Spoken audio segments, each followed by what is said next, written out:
Welcome to my homely kitchen Ratna. আজকে আমি আপনাদের একটা উচ্ছে দিয়ে, এটা করলা না, করলা আর উচ্ছের মধ্যে পার্থক্য আছে। করলাগুলো একটু বড় বড় হয় আর উচ্ছেগুলো সাধারণত একটু ছোট আকারের হয় এবং একটু তিতে ভাবটা একটু বেশি থাকে। করলাটা সেই তুলনায় তিতো ভাবটা একটু কম থাকে।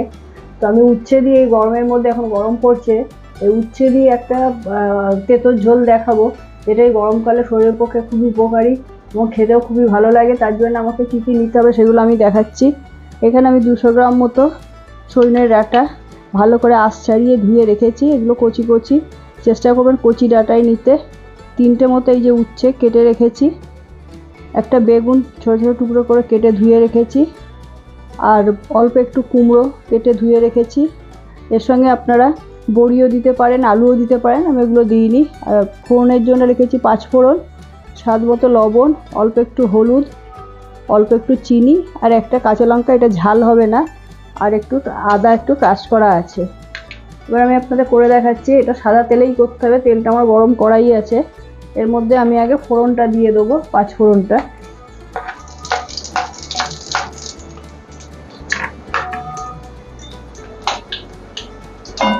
আর এর সঙ্গে এই একটা লাল লঙ্কা নিয়ে, যেটা কাঁচা লঙ্কাটাই লাল হয়ে গেছে কিন্তু ঝাল হবে না, ওটা একটু ভাজা ভাজা করে নেবো। ওটা একটু চিড়ে নিয়েছি।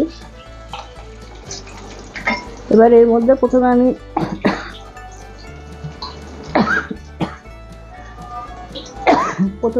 উচ্ছেগুলো দিয়ে দেবো। কড়া করে ভাজতে হবে না, অল্প করে ভাজলেই হবে।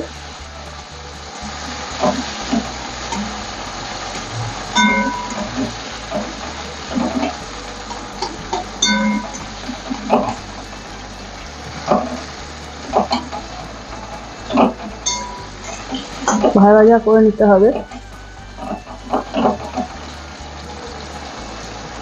তারপরে এর মধ্যে আমি আগে ডাঁটাগুলো দিয়ে দেবো, কারণ ডাঁটাগুলো একটু শক্ত হয়।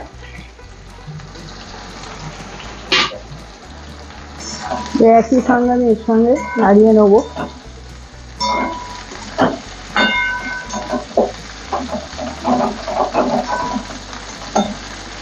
কোনো সবজিটা বেশি ভাজা হবে না।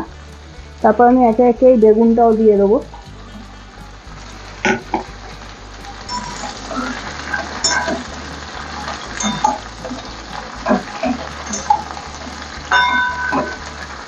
কুমড়োটা লাস্টে দেবো, যেহেতু কুমড়োটা নরম, এটা সিদ্ধ হতে বেশি সময় লাগবে না।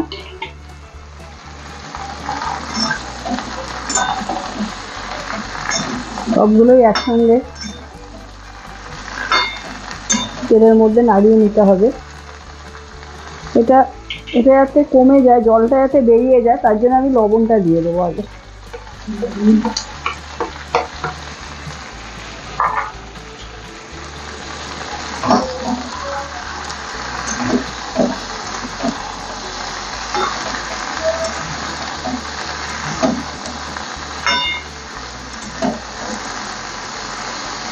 এর মধ্যে যদি লবণটা দেওয়া হয়েছে, ওই জন্য এবার আমি এটা একটু নরম, সবজিগুলো একটু নরম হওয়ার জন্যে আমি এটা একটু ঢাকা দিয়ে দেবো।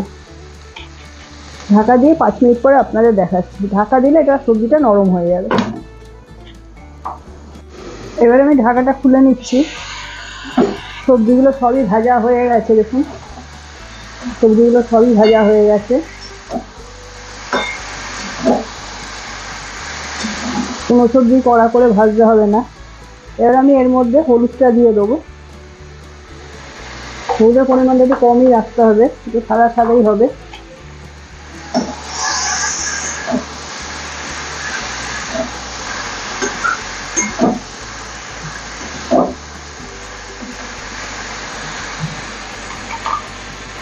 এবার আমি এর মধ্যে পরিমাণ মতো জল দিয়ে দেবো।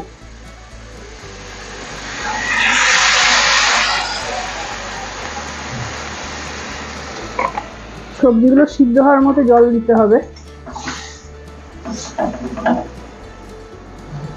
আর এই আদাটা যে ক্রাশ করে রেখেছিলাম, এটাও দিয়ে দেবো। আর অল্প একটু চিনি রেখেছিলাম,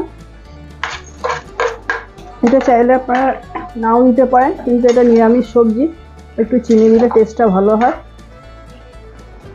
এবার সবগুলো মিশে গেছে। এবার আমি এটা ঢেকে দেবো সিদ্ধ হওয়ার জন্য। সিদ্ধ হয়ে গেলে আপনাদের আমি দেখাচ্ছি। খুবই কম সময়ের মধ্যে এটা হয়ে যায়। এবার ঢাকাটা দিয়ে দিলাম, 10 মিনিট পরে দেখাচ্ছি। 10 মিনিট হয়ে গেছে। মাঝখানে আমি দুবার একটু ঢাকাটা সরিয়ে একটু নাড়িয়ে দিয়েছিলাম। সব সবজিগুলো দেখুন একসঙ্গে কেমন মিশে গেছে আর সিদ্ধও হয়ে গেছে সবগুলো। কোনো সবজিটাই কড়া করে ভাজতে হলো না। শুক্তোতে যেমন আমরা আলাদা আলাদা করে সব সবজিগুলো ভেজে ভেজে তুলে রাখি, এটাতে সেরকম কিছু করতে হবে না। অথচ খুবই খেতে সুস্বাদু। সব সবজিগুলো দেখুন সব সিদ্ধ হয়ে গেছে, একদম সব সিদ্ধ হয়ে গেছে।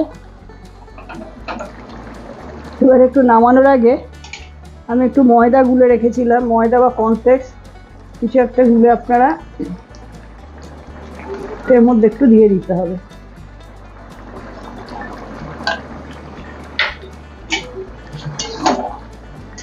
দিয়ে একটু এর সঙ্গে নাড়িয়ে নিতে হবে।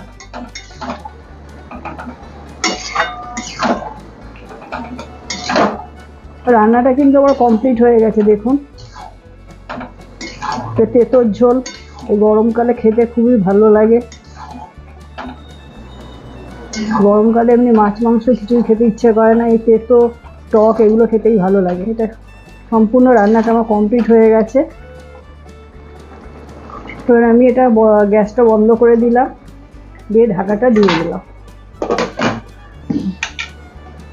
আমি যেভাবে আপনাদের উচ্ছে দিয়ে তেঁতোর ঝোলটা করে দেখালাম, এই রান্নাটা আপনার বাড়িতে খুব সহজেই করতে পারেন এবং খুব কম সময়ের মধ্যে হয়, যেহেতু সবজিগুলো বেশি ভাজতে হয় না।